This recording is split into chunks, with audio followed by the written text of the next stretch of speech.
Bom, eu gostaria de refletir com vocês hoje algumas coisas. E a gente vê que quanto mais a gente busca, que a gente mais se aproxima do Cristo, mais a gente vai aprendendo as coisas. E a gente vai também observando o quanto que Ele tem amor e tem paciência conosco na caminhada do nosso aprendizado.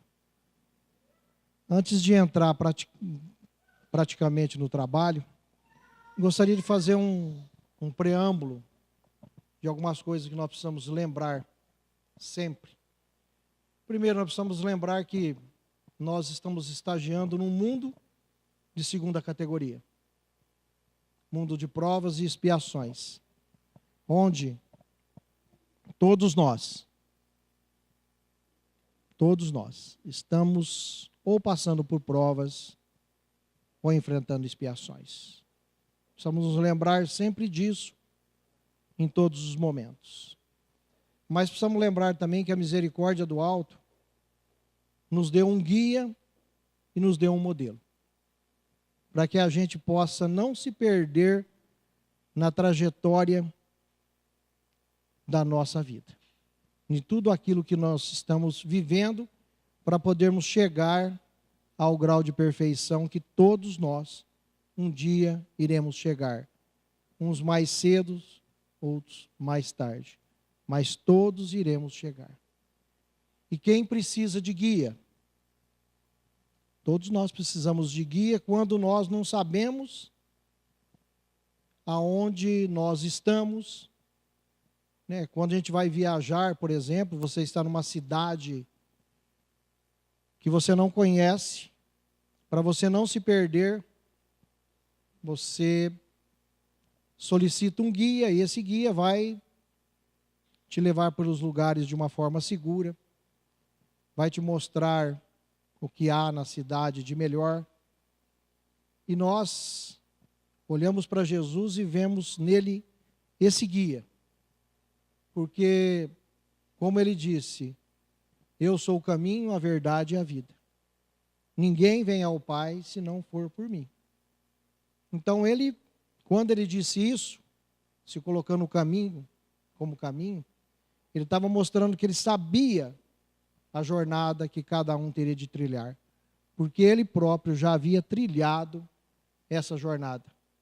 E ele conhecia, através de tudo aquilo que ele viveu, o que era a verdade. E o que era, de fato, vida para nós.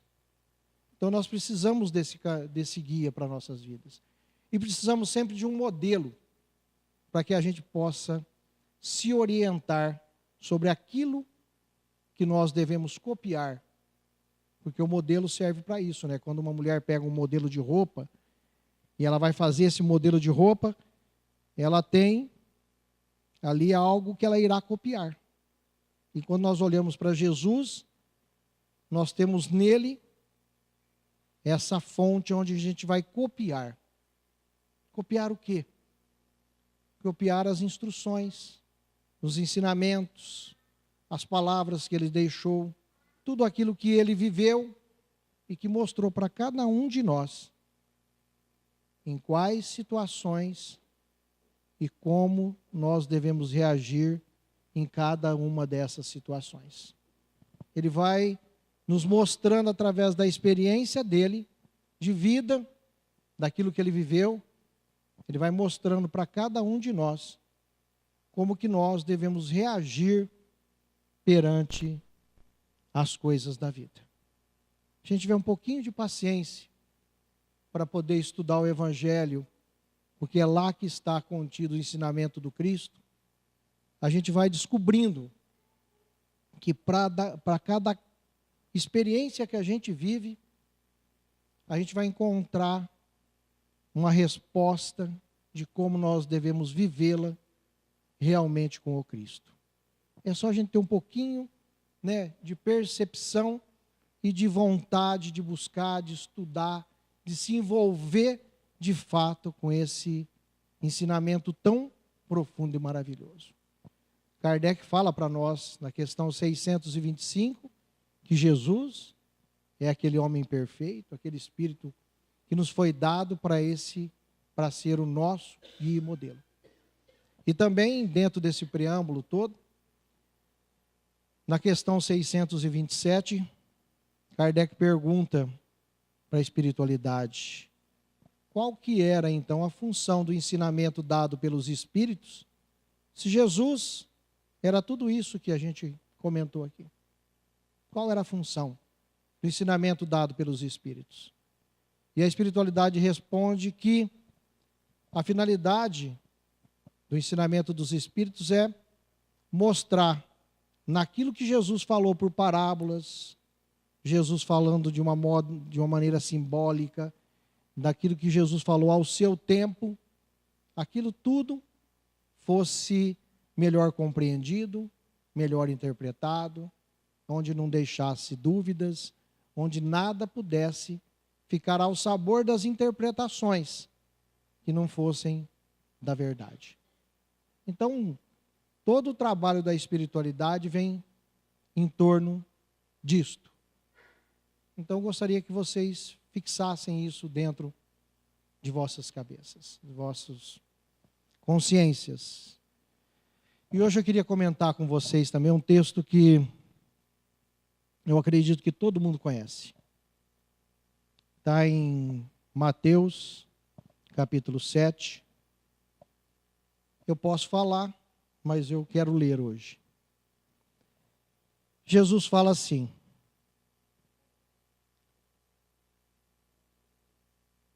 todo aquele, pois que escuta estas minhas palavras e as pratica, assemelhá-lo-ei ao homem prudente que edificou a sua casa sobre a rocha.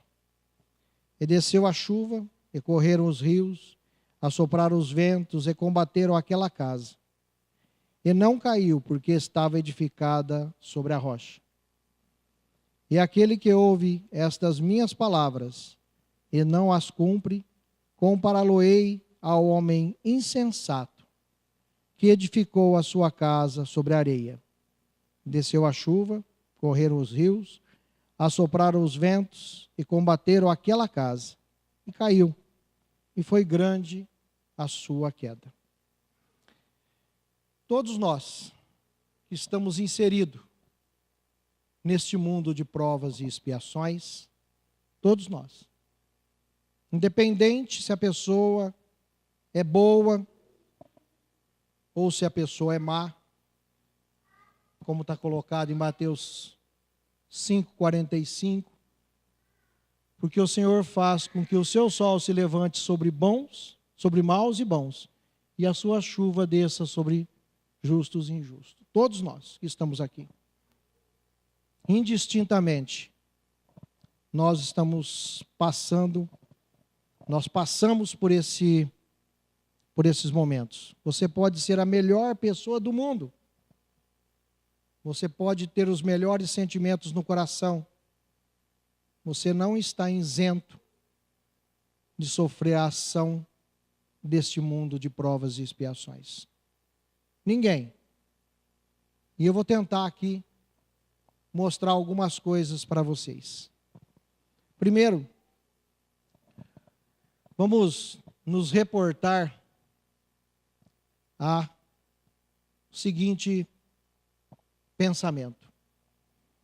Nós vemos que os discípulos de Jesus andaram com Jesus durante 3 anos. Esse foi o período que Jesus esteve entre nós, fisicamente.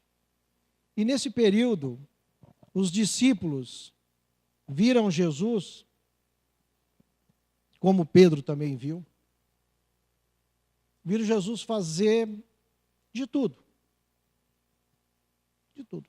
Jesus curou cego, limpou leprosos, curou paralíticos, afastou espíritos atrasados das pessoas.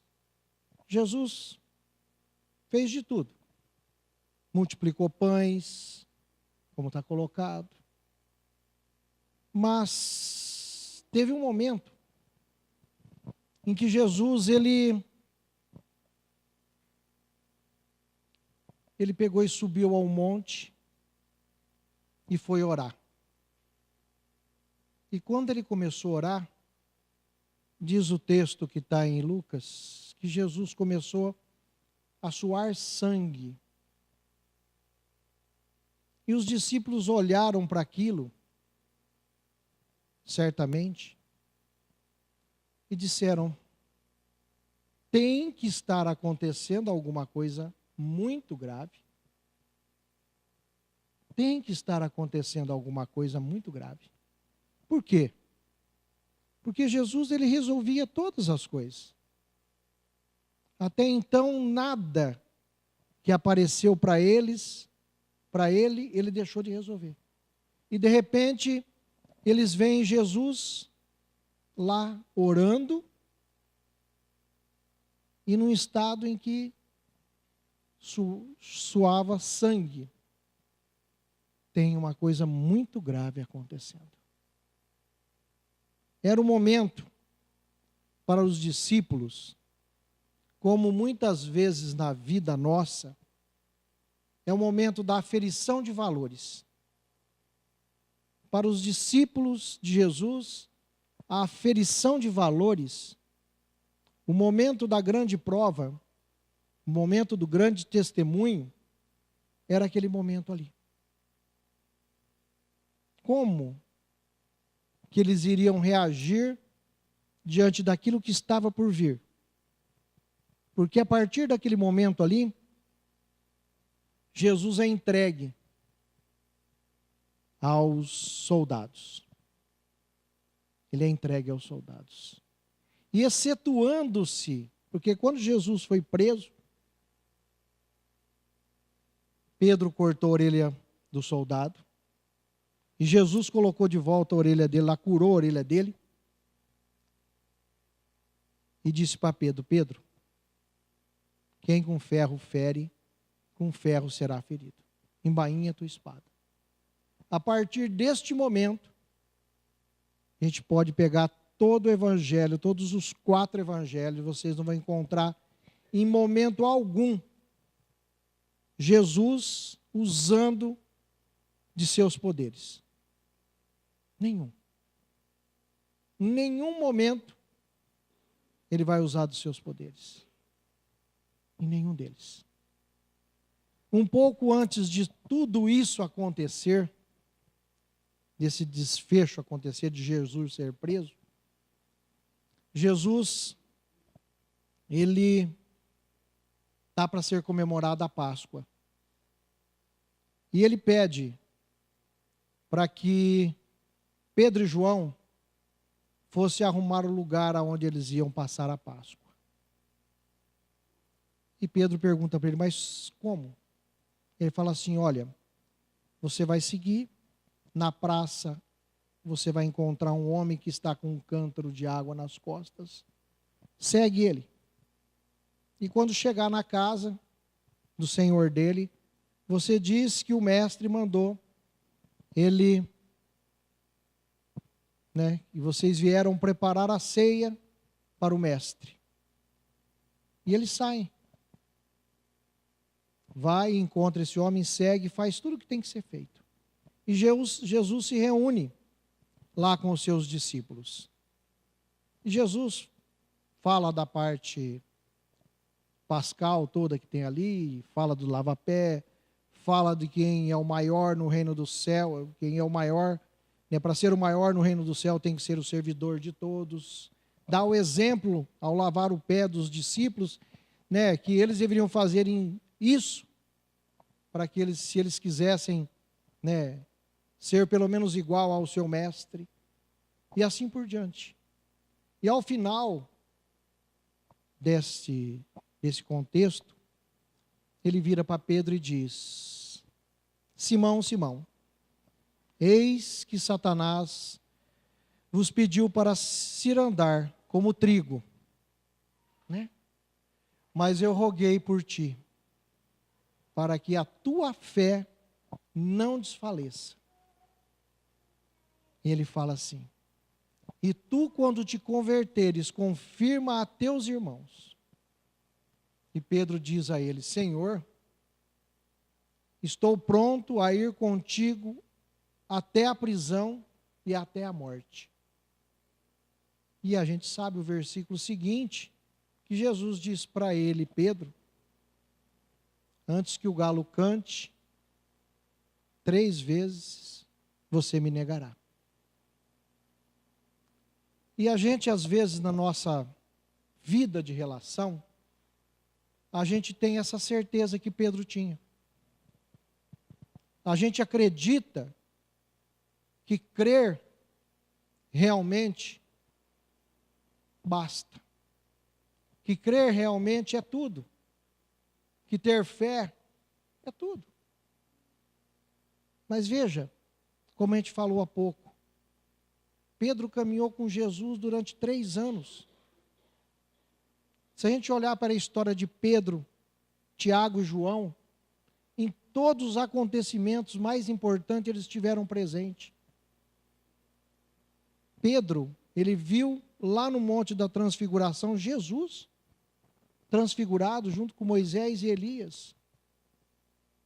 Veja, ele viu, coisas acontecerem que nós, se víssemos, também teríamos a certeza que ele tinha.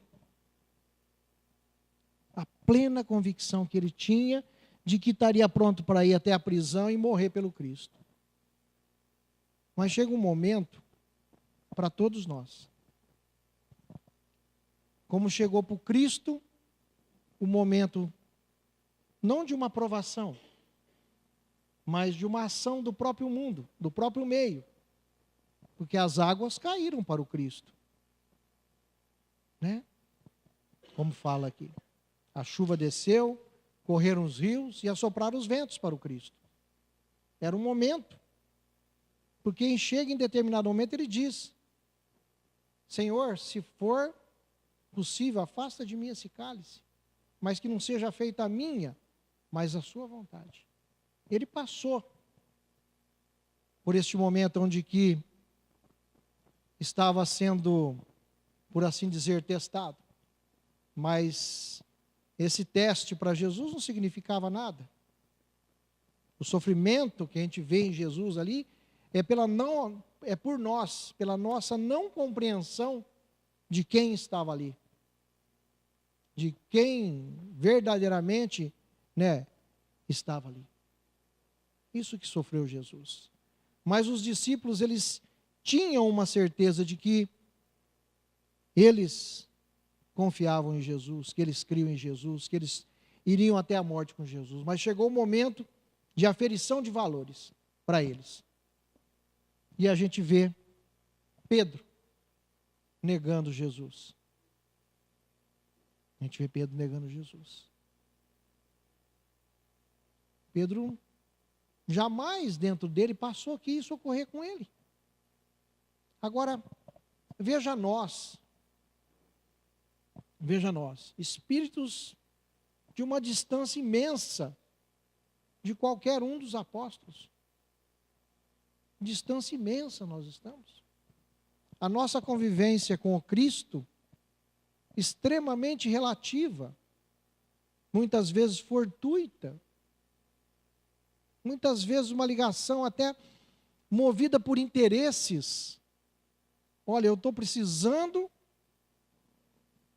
estou com a minha saúde abalada, ou tem alguém dentro do meu quadro familiar com a saúde abalada, então a gente vem na casa religiosa, a gente se empenha na casa religiosa, a gente dá a presença da gente, a gente ora, faz qualquer coisa para poder sair daquele quadro de doença, ou aquele familiar sair daquele quadro de sofrimento,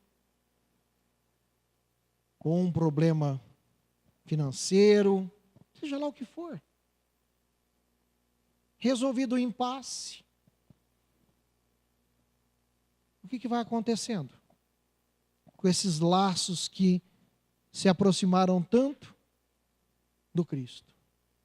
Eles vão novamente se afrouxando. Se afrouxando, se afrouxando. vamos distanciando, sabe por quê? Porque as muitas ocupações, os muitos cuidados com as coisas do mundo, vai fazendo com que a gente volte a esse estado natural de coisas. E isso na nossa vida é uma constância. A gente, em grande parte, nós vivemos essa experiência aonde a gente busca, resolve aquilo que a gente quer, ou tem um alento para aquilo que a gente quer, e depois seguimos o nosso caminho. Cadê a perseverança, a nossa luta, o nosso esforço em combater o bom combate? Cadê aquela atitude de renúncia perante as coisas que a vida tem nos oferecido? Cadê? Então a gente vê, nós temos as nossas provações, nossos enfrentamentos, como os discípulos tiveram. Ninguém está isento de passar por esse tipo de situação. Só que cada um de nós vai conseguir passar pelas provações e pelas dificuldades, de acordo com aquilo que estiver alicerçado. De acordo com aquilo onde você está buscando sedimentar a tua vida. E a gente sabe que uma obra, para se manter de pé, ela tem que ter uma base boa. Porque se ela não tiver uma base boa, em pouco tempo ela vai dar sinal, da fraqueza daquilo em que ela se encontra. Então a gente vê, nós trabalhando de uma maneira que ainda a gente não compreendeu a profundidade do sentido da vida. A gente estava falando há pouco no estudo, a gente não sabe, poucos de nós conseguem compreender por que está aqui. Por que está encarnado? Por que está vivendo a experiência? Poucos de nós sabem olhar para a experiência que está vivendo e tirar algum proveito dessa experiência.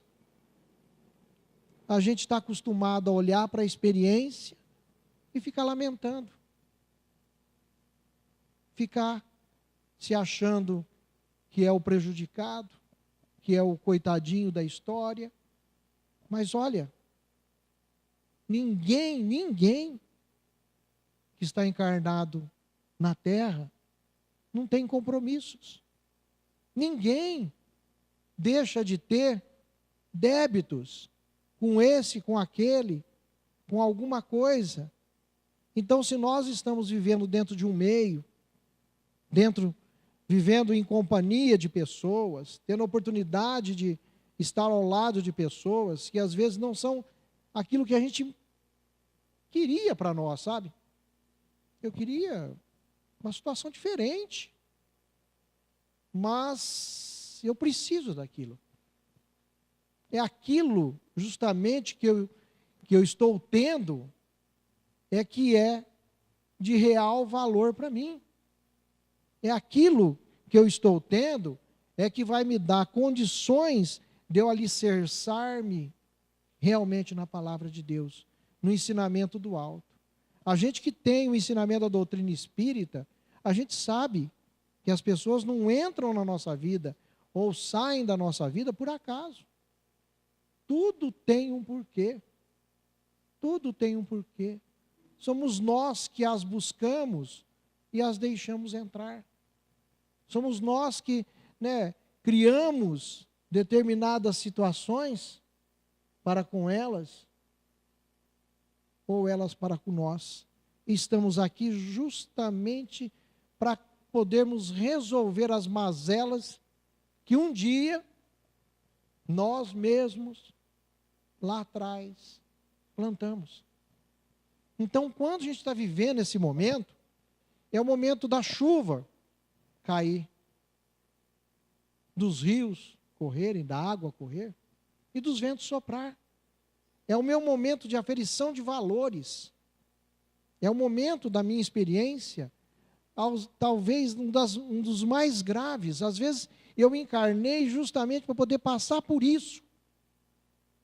E quando eu estou de frente, eu quero fugir. Como já muitas vezes eu fugi em outras experiências. Então a gente tem que começar a entender a vida, começar a olhar para a vida com o real significativo que ela tem. Se nós acreditamos que a vida ela é uma sequência de experiências, por que que a gente está, não observando tudo isso? O problema é que nós não gostamos realmente de pagar. Nós não gostamos realmente, de ressarcir as coisas. Quando a gente fala que vai ter que ressarcir alguma coisa, a gente já fica meio... A gente paga as coisas na vida física, mas se tivesse um jeitinho de não pagar, a gente não pagava. Então, na vida espiritual é a mesma coisa. A gente está de frente com aquela pessoa que está nos possibilitando evolução, está nos possibilitando quitação, e às vezes a gente está desprezando tudo isso. E quando a gente olha para a experiência da vida, e aonde a gente está inserido, no quadro dessas experiências, a gente devia agradecer a Deus por aquelas oportunidades, por aquelas pessoas que são, não os nossos verdugos, não são eles aquelas pessoas que ficam nos tirando do sério, não são aquelas pessoas que, não são.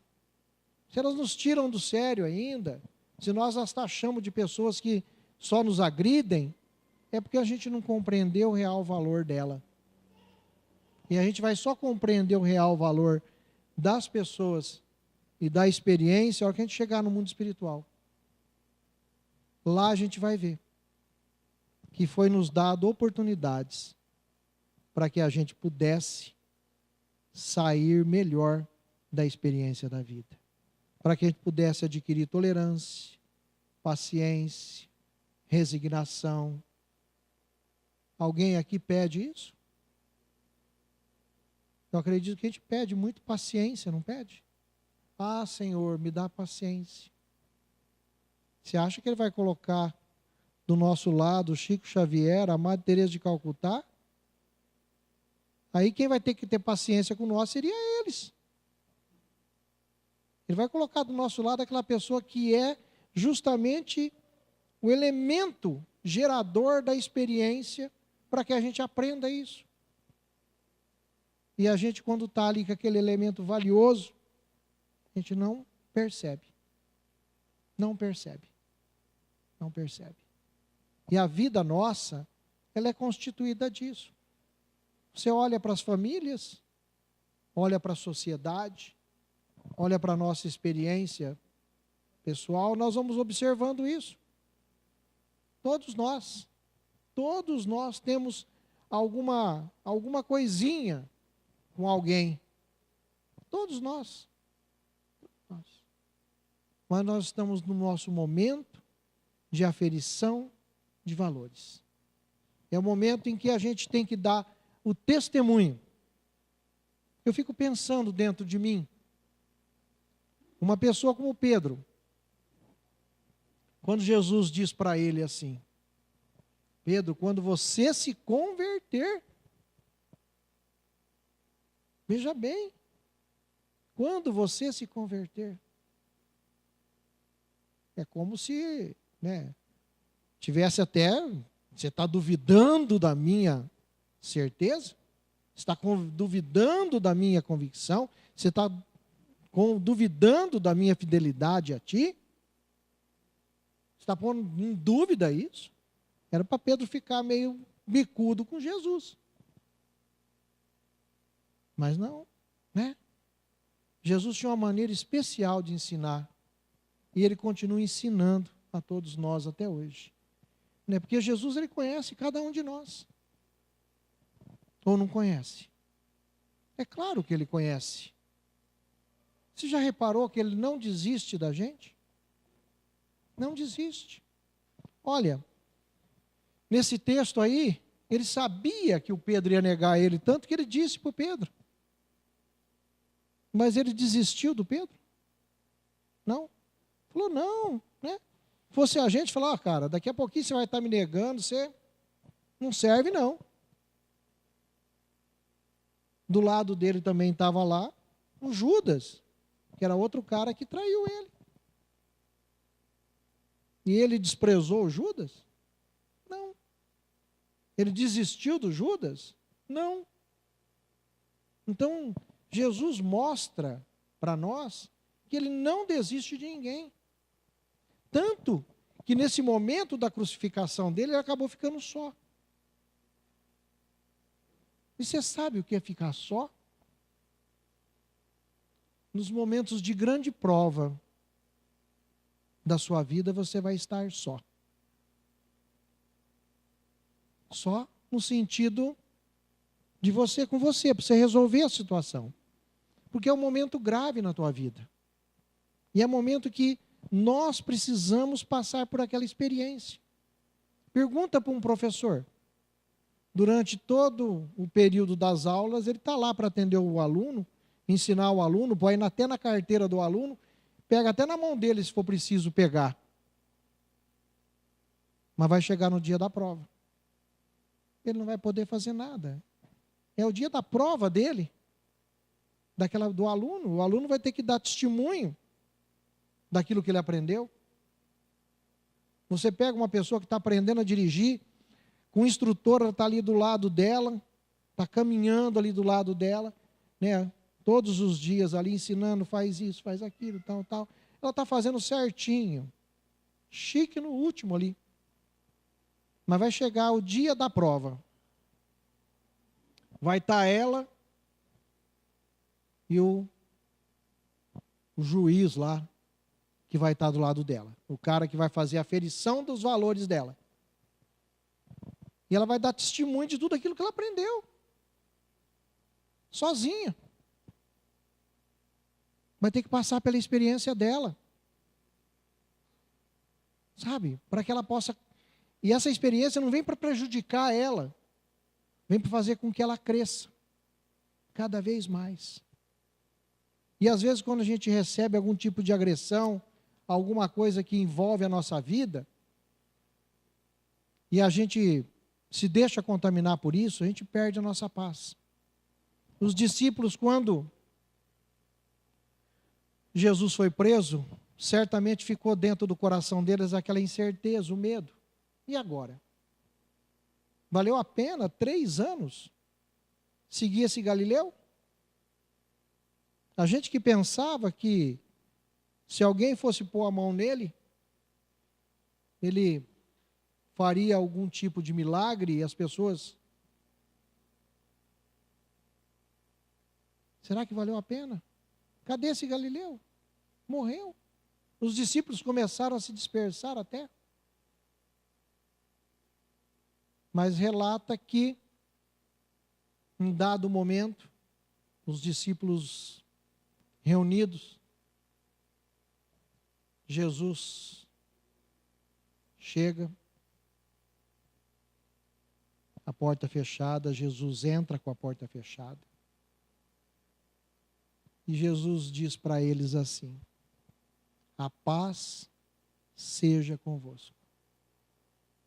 Às vezes não tem um significado para nós assim, a paz seja convosco. Mas naquele momento, o que eles mais estavam precisando era justamente da paz. Porque eles tinham perdido a paz. Eles estavam em dúvidas. Quantas incertezas brotaram naquelas cabeças, naqueles pensamentos? Quantas dúvidas ali existiam? Quantas? A paz seja convosco. E é isso que a gente precisa, dentro da vida, começar a perceber. que a gente não pode deixar que as circunstâncias tirem a nossa paz. Mas, para que isso ocorra, existe todo um trabalho para que a gente permaneça dentro desse campo de conversão real, porque a conversão real é a transformação, é aquilo que Paulo falava do homem velho para o homem novo.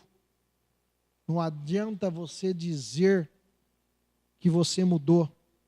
Não adianta você dizer que você mudou. Não adianta eu dizer que eu mudei. Porque aquelas pessoas que me conhecem de fato só vão acreditar que eu mudei se elas verem a real transformação que eu tive. A real transformação. Sabe, elas podem ter conhecido o homem velho, mas eu preciso mostrar para elas que eu sou um homem novo. E esse trabalho desse homem velho para esse homem novo, ele demanda uma luta, demanda um aprendizado, demanda tempo, demanda reflexão, raciocínio, demanda uma série de coisas que é de cada um de nós. Necessário para cada um de nós. Necessário. Ninguém conquista nada se não for com muita luta. Deixando morrer as coisas que são velhas, aquilo que nos prejudica, que impossibilita o nosso crescimento, que atrasa a nossa vida. Tem pessoas que ficam ali martelando naquela condição de mudança, relutando contra a mudança. E Jesus fala para Paulo: Paulo, por que você recalcita contra os aguilhões? Por que você luta tanto contra os aguilhões? E a gente fica recalcitando contra os aguilhões.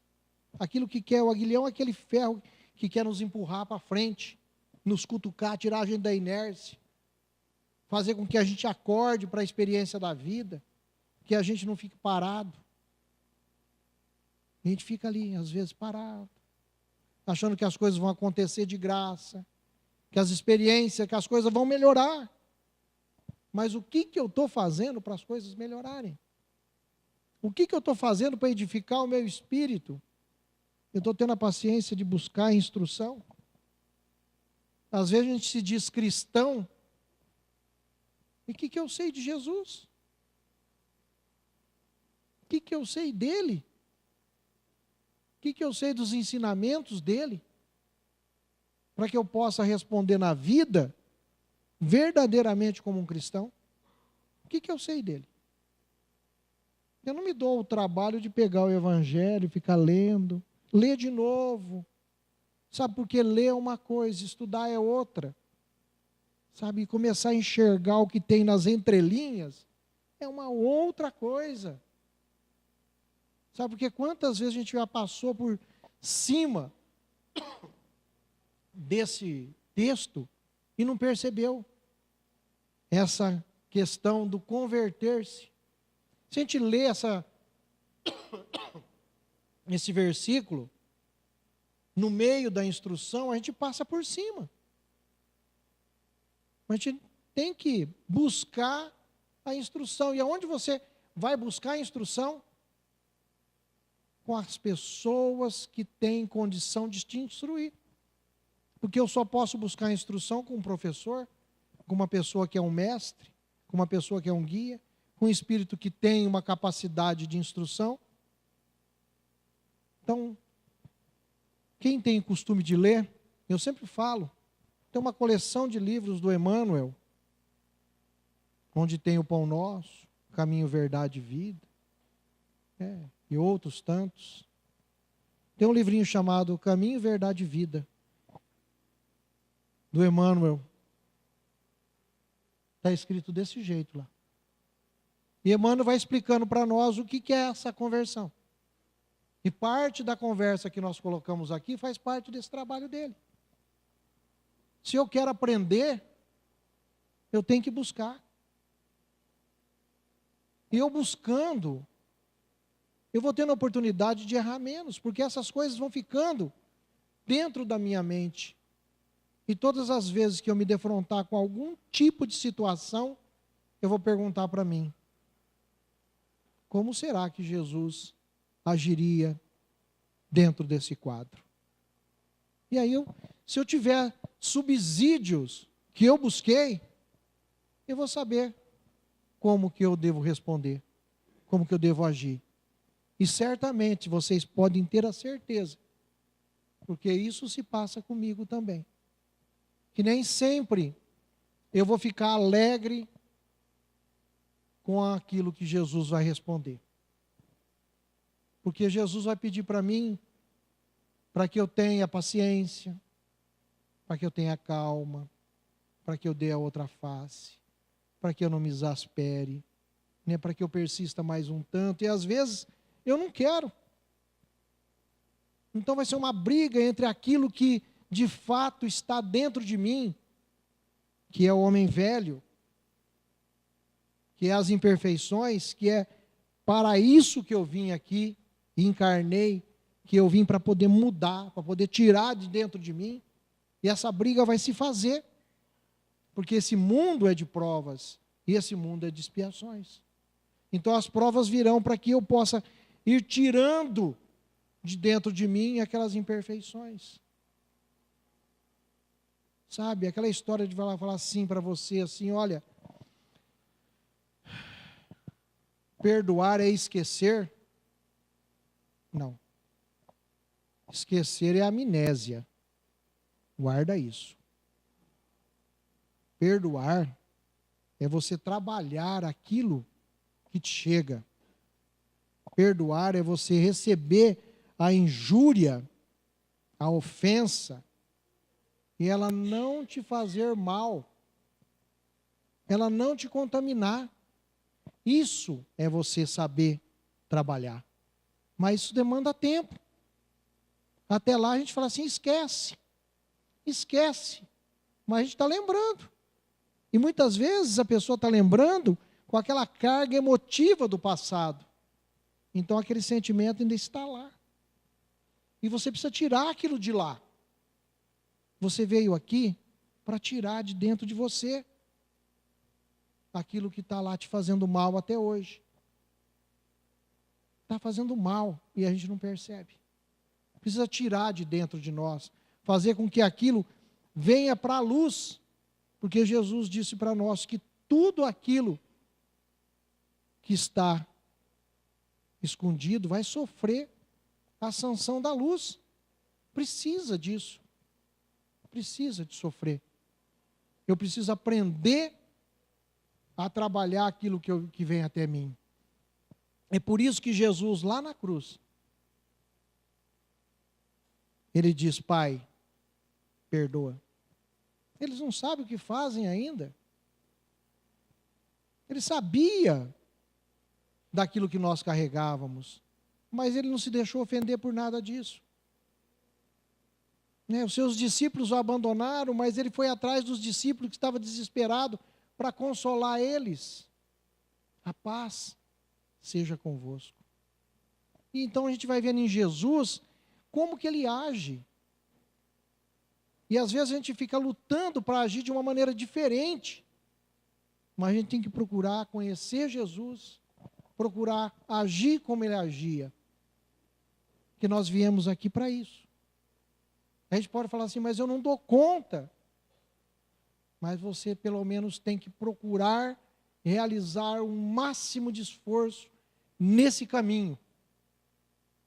É quando Kardec diz para nós, olha, o amar aos inimigos não é você ter o mesmo sentimento e a mesma afeição por aqueles que te têm simpatia, que te têm amor, mas amar o teu inimigo é você não desejar o mal para ele, você orar por ele, né? Porque Jesus pede, ó, bendizem aqueles que te querem mal. Ame aquelas pessoas que não te amam, porque amar quem te ama Até os maus amam aqueles que os amam. Então é diferente o ensinamento e a mensagem é diferente. Porque para você, para mim, para todos que estamos encarnados na terra, a água está caindo, a chuva está caindo, a água está correndo e os ventos estão soprando. Agora, diante disso tudo, eu preciso ver aonde é que está a minha base. Aonde que está que eu estou edificando a minha vida. Se eu estou procurando edificar sobre o ensinamento do Cristo, se eu estou procurando lutar, a assistência do mundo espiritual está comigo. Ou não está? Como eu estava dizendo na prece. A gente fica tão preocupado com o obsessor. Tem um monte de gente preocupada com o obsessor, nem dorme por causa disso. Para, gente. Fica preocupado com o espírito bom. Sabe, se tem espírito ruim do teu lado é porque está chamando. Para de chamar. Para de sintonizar com ele. Então comece a sintonizar com os bons, pede ajuda dos bons. Olha, eu estou tendo essa dificuldade, estou tendo esse enfrentamento, olha, eu preciso da ajuda para poder vencer isso. Jesus não fala para nós, ó, bate que a porta abre. Pede que você vai receber. Busca que você vai achar. Ele fala isso para nós. Então, mas vamos buscar na espiritualidade amiga. Vamos buscar dentro daquilo que nós estamos recebendo de instrução. Vamos acreditar verdadeiramente nisso. Que tem uma vida após essa vida. Sabe? E que a gente está aqui para poder sair daqui como pessoas vitoriosas. Ninguém encarnou aqui para ser uma pessoa derrotada. Ninguém encarnou aqui para ser uma pessoa perdedora. Ninguém. Todos nós encarnamos para sairmos daqui vitoriosos, derrotando os nossos limites. Não é derrotando o outro, é derrotando os nossos limites, derrotando as nossas imperfeições, derrotando aquilo que ainda nos embaraça na nossa caminhada. É para isso que nós estamos aqui. E para isso nós estamos tendo assistência da espiritualidade, estamos tendo todo um trabalho dos livros que a codificação nos trouxe, e outras obras estão aí para nós, para nos ajudar, nos sustentar. Tem tantos irmãos ao nosso lado encarnado, nos dando apoio. Só que nós precisamos aceitar a mão que se estende, tanto da espiritualidade, quanto daqueles que estão ao nosso lado. A gente queria deixar essa mensagem de reflexão para todos nós. Não se enganem. A vida com o Cristo não é vida fácil. Não é vida fácil porque a vida que o mundo oferece, ela é muito mais tentadora aos nossos olhos ainda de espíritos imperfeitos. Mas isso também faz parte do nosso quadro evolutivo. Quanto maiores forem as tentações, maiores forem vamos dizer assim, a nossa atenção aos deleites da vida, e a gente conseguir vencê-los, mais a gente está se capacitando para degraus mais sublimes e degraus melhores na nossa marcha evolutiva. Não se esqueçam, não está chovendo só na tua vida, o vento não está soprando só nela, e nem as águas estão correndo só nela. Se você olhar para o seu irmão, olhar para o lado, olhar para a vida, você vai ver que isso é uma constância na vida de todos nós. Numa hora na vida de um, uma hora na vida de outro. E nós estamos juntos justamente para isso. Para que a hora que estiver acontecendo na minha vida, vocês me sustentem. E na hora que estiver acontecendo na vida de vocês, eu procure sustentar vocês. Paulo diz para nós, enquanto estiverem em nós, uns aos outros, nós nos temos que nos ajudar a carregar os nossos fardos. Então, enquanto estiverem em nós, vamos procurar ajudar uns aos outros a carregar os nossos fardos. Ok? Reflitam sobre essa mensagem, porque ainda a gente não se converteu, a gente ainda não passou pelas provações necessárias para que em nós há conversão. mas a gente já está, pelo menos, entendendo qual é o caminho e quais são as ferramentas, nós temos elas na mão. Muita paz de Jesus a todos.